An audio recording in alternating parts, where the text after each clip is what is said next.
ആകാശവാണി.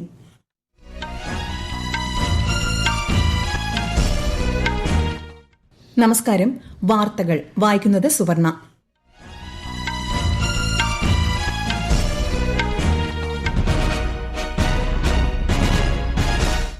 പ്രധാന വാർത്തകൾ. പാർലമെന്റിന്റെ ഇരുസഭകളിലും നടപടിക്രമങ്ങൾ പുരോഗമിക്കുന്നു. ബജറ്റ് ചർച്ചകൾ പാർലമെന്റിൽ ഇന്നും തുടരും. പ്രതിപക്ഷം കൊണ്ടുവന്ന അവിശ്വാസ പ്രമേയ നോട്ടീസിൽ തീരുമാനമാകും വരെ സഭാ നടപടികളിൽ നിന്ന് വിട്ടുനിൽക്കുമെന്ന് Lok Sabha speaker Om Birla.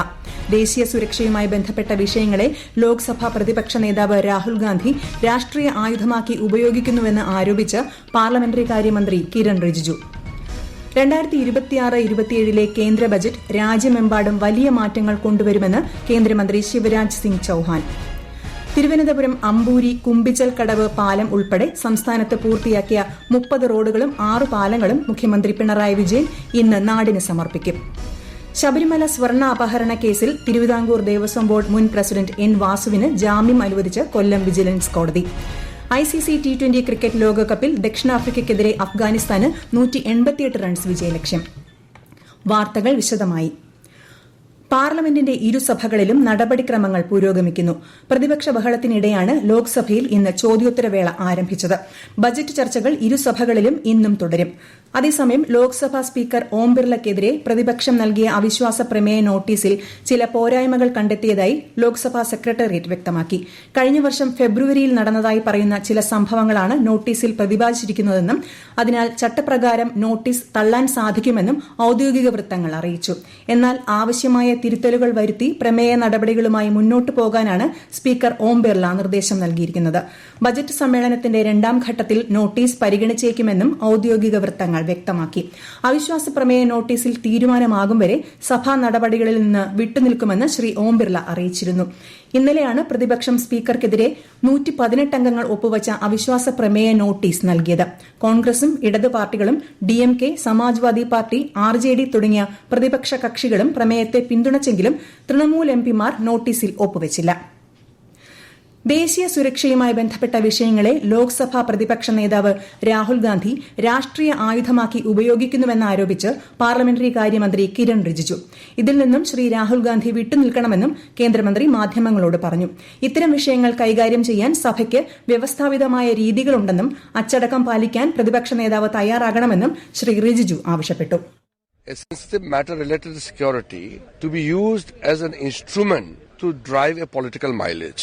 It is very unfortunate. He himself should understand that he is an honorable member of the parliament. He owes certain responsibility to the people of this country. You have an obligation to maintain the decorum of the house and also to think about the interests of the nation. രാജ്യത്തെ ഗാർഹിക solar module നിർമ്മാണശേഷി 144 ജിഗാവാട്ടിലെത്തിയതായി കേന്ദ്ര പുനരുപയോഗ ഊർജ്ജ മന്ത്രി പ്രഹ്ലാദ് ജോഷി. നേരത്തെ വൈദ്യുതി ഉൽപാദനം 6 മുതൽ 7 ജിഗാവാട്ട് വരെ മാത്രമായിരുന്നുവെന്നും ഇന്ന് സോളാർ പാനലുകൾ കയറ്റുമതി ചെയ്യാൻ കഴിയുന്ന നിലയിലേക്ക് രാജ്യം വളർന്നെന്നും അദ്ദേഹം പറഞ്ഞു. ലോക്സഭയിലെ ചോദ്യോത്തരവേളയിൽ മറുപടി നൽകുകയായിരുന്നു കേന്ദ്രമന്ത്രി. കഴിഞ്ഞ 11 വർഷത്തിനിടെ 1,27,000 കോടിയിലധികം രൂപ പുനരുപയോഗ ഊർജ്ജ ഉൽപാദനത്തിനായി അനുവദിച്ചിട്ടുണ്ടെന്നും ശ്രീ പ്രഹ്ലാദ് ജോഷി വ്യക്തമാക്കി. വില കുറവുള്ളതും മികച്ച ഗുണനിലവാരമുള്ളതുമായ ക്രൂഡ് ഓയിൽ ലഭ്യമായ രാജ്യങ്ങളിൽ നിന്ന് ഇന്ത്യ ഇറക്കുമതി തുടരുമെന്ന് കേന്ദ്ര സർക്കാർ. കോൺഗ്രസ് MP ശശി തരൂർ നേതൃത്വം നൽകുന്ന പാർലമെന്ററി സ്റ്റാൻഡിംഗ് കമ്മിറ്റി മുൻപാകെയാണ് വിദേശകാര്യ വാണിജ്യ മന്ത്രാലയങ്ങളിലെ ഉന്നത ഉദ്യോഗസ്ഥർ ഇക്കാര്യം അറിയിച്ചത്. ഇന്ത്യ-US വ്യാപാര കരാർ, ഇന്ത്യ-യൂറോപ്യൻ യൂണിയൻ സ്വതന്ത്ര വ്യാപാര കരാർ, റഷ്യൻ എണ്ണ ഉൾപ്പെടെയുള്ള വിഷയങ്ങൾ ചർച്ച ചെയ്തതായി ശ്രീ തരൂർ അറിയിച്ചു. അമേരിക്കയുമായുള്ള ഇടക്കാല കരാറിന് അന്തിമ രൂപമായ ശേഷം വിശദാംശങ്ങൾ ജനങ്ങളെ അറിയിക്കുമെന്നും ഉദ്യോഗസ്ഥർ പാർലമെന്ററി സ്റ്റാൻഡിംഗ് കമ്മിറ്റിയോട് പറഞ്ഞു. 2026-27 കേന്ദ്ര ബജറ്റ് വടക്കുകിഴക്കൻ മേഖലയിലടക്കം രാജ്യമെമ്പാടും വലിയ മാറ്റങ്ങൾ കൊണ്ടുവരുമെന്ന് കേന്ദ്ര ഗ്രാമവികസന മന്ത്രി ശിവരാജ് സിംഗ് ചൌഹാൻ. കേന്ദ്ര ബജറ്റ് ചരിത്രപരവും ഭാവിയിലേക്കുള്ള ചുവടുവയ്പുമാണെന്നും അദ്ദേഹം പറഞ്ഞു. അസമിലെ ഗുവാഹത്തിയിൽ മാധ്യമങ്ങളോട് സംസാരിക്കുകയായിരുന്നു കേന്ദ്രമന്ത്രി. അസമിനെ ഒരു പ്രധാന വളർച്ചാ കേന്ദ്രമാക്കി മാറ്റുന്നതിനായി വൻ തുക അനുവദിച്ചിട്ടുണ്ടെന്ന് പറഞ്ഞ ശ്രീ ചൌഹാൻ പാവപ്പെട്ടവർ, കർഷകർ, യുവാക്കൾ, സ്ത്രീകൾ എന്നിവരുടെ ക്ഷേമം ലക്ഷ്യമിട്ടുള്ളതാണ് കേന്ദ്ര ബജറ്റെന്നും വ്യക്തമാക്കി. ये बजट केवल आंकड़ों का दस्तावेज नहीं, 140 करोड़ भारतवासियों के सपनों को नई उड़ान के लिए ऊंचा आकाश खोलने का काम करता है। भारत आसाम और नॉर्थ ईस्ट की प्रगति और विकास के नए द्वार खोलता है। मित्रों, ये बजट समाज के हर वर्ग, हर जाति, हर प्रदेश और विशेषकर पूर्वोत्तर को सशक्त बनाने का ब्लूप्रिंट है. തീവ്ര വോട്ടർ പട്ടിക പുതുക്കലുമായി ബന്ധപ്പെട്ട നടപടികൾ സംസ്ഥാനത്ത് അതിവേഗം പുരോഗമിക്കുകയാണെന്ന് മുഖ്യ തെരഞ്ഞെടുപ്പ് ഓഫീസർ രത്തൻ യു ഖേൽക്കർ. സംസ്ഥാനത്തെ 62 നിയമസഭാ മണ്ഡലങ്ങളിൽ ഹിയറിംഗ് നോട്ടീസ് കൈപ്പറ്റിയ മുഴുവൻ പേരുടെയും ഹിയറിംഗ് പൂർത്തിയായി. എറണാകുളം, തിരുവനന്തപുരം ജില്ലകളിലെ 14 വീതം മണ്ഡലങ്ങളിലെയും പാലക്കാട് ജില്ലയിലെ 10ഉം ആലപ്പുഴ ജില്ലയിലെ 9 മണ്ഡലങ്ങളിലും ഹിയറിംഗ് ഇതിനകം പൂർത്തിയായിട്ടുണ്ട്. അന്തിമ വോട്ടർ പട്ടിക ഈ മാസം 21 പ്രസിദ്ധീകരിക്കും. സുപ്രീം കോടതി ഉത്തരവ് പ്രകാരം പശ്ചിമബംഗാളിൽ SIR-മായി ബന്ധപ്പെട്ട അന്തിമ വോട്ടർ പട്ടിക ഈ മാസം 28 പ്രസിദ്ധീകരിക്കുമെന്ന് കേന്ദ്ര തെരഞ്ഞെടുപ്പ് കമ്മീഷൻ. SIR-ന്റെ ഭാഗമായുള്ള നടപടിക്രമങ്ങൾ ഒരാഴ്ച കൂടി നീട്ടാൻ കഴിഞ്ഞ ദിവസം സുപ്രീം കോടതി ഉത്തരവിട്ടിരുന്നു. ഈ വാർത്തകൾ ആകാശവാണിയിൽ നിന്ന്. ആകാശവാണി വാർത്തകളും വാർത്താധിഷ്ഠിത പരിപാടികളും All India Radio News Thiruvananthapuram YouTube ചാനലിലും All India Radio News Thiruvananthapuram Facebook പേജിലും AR_News_ തിരുവനന്തപുരം ഇൻസ്റ്റഗ്രാം അക്കൌണ്ടിലും AR_News_TVM X ഹാൻഡിലും ലഭ്യമാണ്. പണ്ഡിറ്റ് ദീൻദയാൽ ഉപാധ്യായയുടെ ചരമവാർഷിക ദിനത്തിൽ ഉപരാഷ്ട്രപതി CP രാധാകൃഷ്ണൻ, പ്രധാനമന്ത്രി നരേന്ദ്രമോദി, കേന്ദ്ര ആഭ്യന്തരമന്ത്രി അമിത് ഷാ തുടങ്ങിയ നേതാക്കൾ ശ്രദ്ധാഞ്ജലി അർപ്പിച്ചു. സാമൂഹ്യ സേവനത്തിനായി ജീവിതം സമർപ്പിച്ച ദീർഘവീക്ഷണമുള്ള ചിന്തകനും രാഷ്ട്ര നിർമ്മാതാവുമാണ് പണ്ഡിറ്റ് ദീൻദയാൽ ഉപാധ്യായയെന്ന് ഉപരാഷ്ട്രപതി സമൂഹമാധ്യമത്തിൽ കുറിച്ചു. അദ്ദേഹത്തിന്റെ തത്വചിന്തകൾ രാജ്യത്തെ എല്ലാ തലമുറയ്ക്കും വഴികാട്ടിയായി തുടരുമെന്ന് പ്രധാനമന്ത്രി അനുസ്മരണ സന്ദേശത്തിൽ പറഞ്ഞു. പണ്ഡിറ്റ് ദീൻദയാൽ ഉപാധ്യായ തലമുറകൾക്കതീതമായി രാഷ്ട്ര നിർമ്മാണത്തിനുള്ള പ്രചോദനമായി തുടരുമെന്ന് ശ്രീ അമിത് ഷാ അഭിപ്രായപ്പെട്ടു. തിരുവനന്തപുരം ജില്ലയിലെ അമ്പൂരി കുമ്പിച്ചൽ കടവ് പാലത്തിന്റെ ഉദ്ഘാടനം ഇന്ന് മുഖ്യമന്ത്രി പിണറായി വിജയൻ നിർവഹിക്കും. സംസ്ഥാനത്ത് പൂർത്തിയാക്കിയ 30 റോഡുകളും 6 പാലങ്ങളും മുഖ്യമന്ത്രി ഇതോടൊപ്പം നാടിന് സമർപ്പിക്കും. പാലക്കാട് നവീകരിച്ച മുണ്ടൂർ തൂത 4 വരി സംസ്ഥാന പാതയും ആലപ്പുഴയിലെ Mararikulam Thumpoly railway station road phase 4, 5 പ്രവൃത്തികളുടെ ഉദ്ഘാടനവും മുഖ്യമന്ത്രി ഓൺലൈനായി നിർവഹിക്കും. ശബരിമല സ്വർണ്ണ അപഹരണ കേസിൽ തിരുവിതാംകൂർ ദേവസ്വം ബോർഡ് മുൻ പ്രസിഡന്റും കമ്മീഷണറുമായിരുന്ന N വാസുവിന് കൊല്ലം വിജിലൻസ് കോടതി ജാമ്യം അനുവദിച്ചു. അറസ്റ്റിലായി 90 ദിവസം പൂർത്തിയായിട്ടും പ്രത്യേക അന്വേഷണ സംഘം കുറ്റപത്രം സമർപ്പിക്കാത്ത സാഹചര്യത്തിലാണ് N വാസുവിന് സ്വാഭാവിക ജാമ്യം ലഭിച്ചത്. കേസിൽ പ്രതികളായ പങ്കജ് ഭണ്ഡാരി, ഗോവർദ്ധൻ, KS ബൈജു എന്നിവരുടെ റിമാൻഡ് കാലാവധി കൊല്ലം വിജിലൻസ് കോടതി 14 ദിവസത്തേക്ക് കൂടി നീട്ടി. ശബരിമലയിലെ സ്വർണം കട്ടവർ ശിക്ഷിക്കപ്പെടുമെന്ന് സ്പീക്കർ AN ഷംസീർ.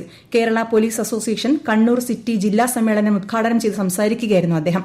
എപ്പോഴും വിമർശനങ്ങൾക്ക് വിധേയമാവുന്ന സേനയാണ് പോലീസ്. അപ്പോൾ ചില തെറ്റുകൾ സംഭവിച്ചേക്കാം.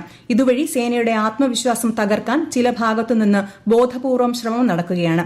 സാമ്പത്തിക പരിമിതികൾക്കിടയിലും ജീവനക്കാരോട് നീതി പുലർത്തുന്നതിന് സംസ്ഥാന സർക്കാരിന് സാധിച്ചുവെന്ന് സ്പീക്കർ പറഞ്ഞു. പോലീസിനകത്തെ തെറ്റായ ശീലങ്ങളെ ഒരിക്കലും പ്രോത്സാഹിപ്പിക്കരുതെന്നും അദ്ദേഹം കൂട്ടിച്ചേർത്തു. അസോസിയേഷൻ ജില്ലാ പ്രസിഡന്റ് VV സന്ദീപ് കുമാർ അധ്യക്ഷനായി. City police commissioner P Nidhin Raj മുഖ്യ അതിഥിയായി. സംസ്ഥാനങ്ങളിൽ ലൈംഗിക അതിക്രമങ്ങൾ നടന്നാൽ 24 മണിക്കൂറിനുള്ളിൽ നടപടിയെടുക്കാത്ത പക്ഷം മുഖ്യമന്ത്രി രാജിവെക്കണമെന്ന് രാഷ്ട്രപതി ദ്രൌപദി മുർമു പറഞ്ഞതായി പ്രചരിക്കുന്ന ഇൻസ്റ്റഗ്രാം പോസ്റ്റ് വ്യാജമെന്ന് കേന്ദ്ര സർക്കാർ. രാഷ്ട്രപതി ഇത്തരത്തിൽ പ്രസ്താവന നടത്തിയിട്ടില്ലെന്ന് പ്രസ് ഇൻഫർമേഷൻ ബ്യൂറോയുടെ വസ്തുതാ പരിശോധനാ വിഭാഗം അറിയിച്ചു. ഔദ്യോഗികമായി സ്ഥിരീകരിച്ച വിവരങ്ങൾക്കായി പൌരന്മാർ സർക്കാർ സ്രോതസ്സുകളെ മാത്രം ആശ്രയിക്കണമെന്ന് PIB നിർദ്ദേശം നൽകി. ICC പുരുഷ T20 ക്രിക്കറ്റ് ലോകകപ്പിൽ ദക്ഷിണാഫ്രിക്കയ്ക്കെതിരെ അഫ്ഗാനിസ്ഥാന് 188 റൺസ് വിജയലക്ഷ്യം. ആദ്യം ബാറ്റ് ചെയ്ത ദക്ഷിണാഫ്രിക്ക നിശ്ചിത 20 ഓവറിൽ 6 വിക്കറ്റ് നഷ്ടത്തിൽ 187 റൺസ് നേടി. അഹമ്മദാബാദിലെ നരേന്ദ്രമോദി സ്റ്റേഡിയത്തിൽ നടക്കുന്ന മത്സരത്തിൽ ടോസ് നേടിയ അഫ്ഗാനിസ്ഥാൻ ദക്ഷിണാഫ്രിക്കയെ ബാറ്റിംഗിന് അയക്കുകയായിരുന്നു. പ്രധാന വാർത്തകൾ വീണ്ടും. പാർലമെന്റിന്റെ ഇരുസഭകളിലും നടപടിക്രമങ്ങൾ പുരോഗമിക്കുന്നു. ബജറ്റ് ചർച്ചകൾ പാർലമെന്റിൽ ഇന്നും തുടരും. പ്രതിപക്ഷം കൊണ്ടുവന്ന അവിശ്വാസ പ്രമേയ നോട്ടീസിൽ തീരുമാനമാകും വരെ സഭാ നടപടികളിൽ നിന്ന് വിട്ടുനിൽക്കുമെന്ന് ലോക്സഭാ സ്പീക്കർ ഓം ബിർള. ദേശീയ സുരക്ഷയുമായി ബന്ധപ്പെട്ട വിഷയങ്ങളെ ലോക്സഭാ പ്രതിപക്ഷ നേതാവ് രാഹുൽ ഗാന്ധി രാഷ്ട്രീയ ആയുധമാക്കി ഉപയോഗിക്കുന്നുവെന്നാരോപിച്ച് പാർലമെന്ററി കാര്യമന്ത്രി കിരൺ റിജിജു. 2026-27 കേന്ദ്ര ബജറ്റ് രാജ്യമെമ്പാടും വലിയ മാറ്റങ്ങൾ കൊണ്ടുവരുമെന്ന് കേന്ദ്രമന്ത്രി ശിവരാജ് സിംഗ് ചൌഹാൻ. തിരുവനന്തപുരം അമ്പൂരി കുമ്പിച്ചൽ കടവ് പാലം ഉൾപ്പെടെ സംസ്ഥാനത്ത് പൂർത്തിയാക്കിയ 30 റോഡുകളും 6 പാലങ്ങളും മുഖ്യമന്ത്രി പിണറായി വിജയൻ ഇന്ന് നാടിന് സമർപ്പിക്കും. ശബരിമല സ്വർണ്ണ അപഹരണ കേസിൽ തിരുവിതാംകൂർ ദേവസ്വം ബോർഡ് മുൻ പ്രസിഡന്റ് N വാസുവിന് ജാമ്യം അനുവദിച്ച് കൊല്ലം വിജിലൻസ് കോടതി. ICC T20 ക്രിക്കറ്റ് ലോകകപ്പിൽ ദക്ഷിണാഫ്രിക്കയ്ക്കെതിരെ അഫ്ഗാനിസ്ഥാന് 188 റൺസ് വിജയലക്ഷ്യം. വാർത്തകൾ കഴിഞ്ഞു. അടുത്ത വാർത്താ പ്രക്ഷേപണം വൈകിട്ട് 3 മണിക്ക്.